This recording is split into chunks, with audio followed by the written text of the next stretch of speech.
Swami Vivekananda was asked by Max Muller, "You are the closest disciple of Ramakrishna, so why can't you write a book?" Swami Vivekananda told Max Muller, "You are someone who ordinarily knows Ramakrishna, and I can't write a book. You should choose a person with average understanding about Ramakrishna Paramahamsa." And it is very difficult to understand a person like Ramakrishna Paramahamsa. He was a Brahmin priest taking salary and working in Rani Rasamani's Dakshineswar temple of Bhavadharani, Kali. He was paid servant, a priest. But he was not bothered about the priesthood and the payment. He was always living in mind with Kali. He will go eat these, are you not eating, like that and all. He was living mentally with the mother. There used to be a drunkard relative of this Rani Rasamani. One day he saw the way Ramakrishna was doing puja, so he told Rani, "This is the best priest we can afford because he is really loving the goddess and serving her." But he was a drunkard. Majumdar was a drunkard of the first order.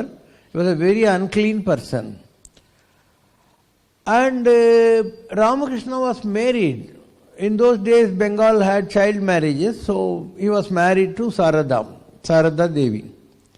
And she always lived in the village, Kamarpukur. She never lived with Ramakrishna. Ramakrishna was alone in Dakshineswar, and Sarada Devi was in a village. She was a very small child, and both of them never had sex. But the same Ramakrishna, because he was a very serious spiritual seeker, wanted to understand the tantric yoga. One lady called Bhairavi Brahmani. Bhairavi Brahmani was a tantric of those years, and this particular form of yogic sex is called Kuhya Prayogam. This was a cult in Assam in those years, in Kamakya. And people started misusing this in the name of practicing yoga. So that practice almost is dead now. Ramakrishna was very honest in his search. So Bhairavi Brahmani and he at several times of this yogi Kuhya Prayogam, and maybe this practice he could not have carried on with Sarada Devi. So he did it with Bhairavi Brahmani. Both of them used to go to big yoga. So it is like positive, negative terminals together working on the mic. Both of them generated electricity, took their mind high. They co-shared the enlightened level of experiences. It's not that easy for a normal person. So Ramakrishna tried that. And Ramakrishna wanted to practice Advaita. So he got one guru by name Totapuri. And Ramakrishna was already living in mind with Kali. So he could not go to Advaita. Advaita is a blank mind of empty mind, no thoughts. Whereas this man has always practiced keeping Kali standing opposite or eating, dancing and all. And it's a way of spiritual practice. Ramakrishna used to dance physically also. When in the last days he had cancer in throat, his doctors prescribed him, don't dance and all.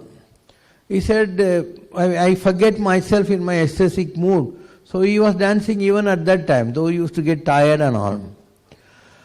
And he was unable to practice Advaitam taught by Totapuri because he was always living in mind with Kali. So he gets angry, Totapuri's guru guide. He breaks a glass bottle and uses that to hit here and say, here, you have to concentrate now. Slowly Ramakrishna started practicing empty mind upasana, forgot Kali, on the persuasion of Totapuri. One day the same Totapuri had severe stomach pain. And he thought, after all, it is my body which is having stomach pain, my soul not.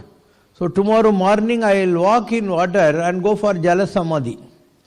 So at 4 o'clock in the morning at Dakshineswar, he started walking in the water, praying inside, closing the eye. He walks, but he is not getting sunk. He opens and sees. He could see Kali standing from sky to the earth, laughing, and water is not touching Totapuri. Then he comes back and tells Ramakrishna Paramahamsa, I saw your mother today. And I now believe empty mind or Vigraha Aradhana, the form worship, both are equally correct. So the Advaita Guru of Ramakrishna, called Totapuri, agreed at a particular point that even form worship is good only. So this idol worship helps for a stage 1 or stage 2 sadhaka, a seeker, to concentrate on something.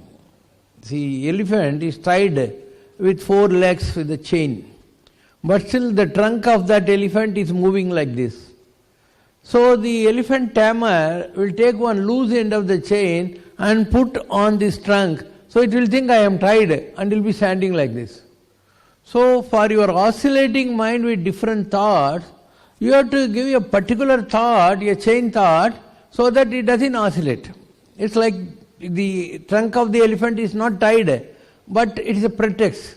So you require an idol worship or some form of worship like name chanting or something, to tame the mind which is not under your control. So both the practices are there at different stages.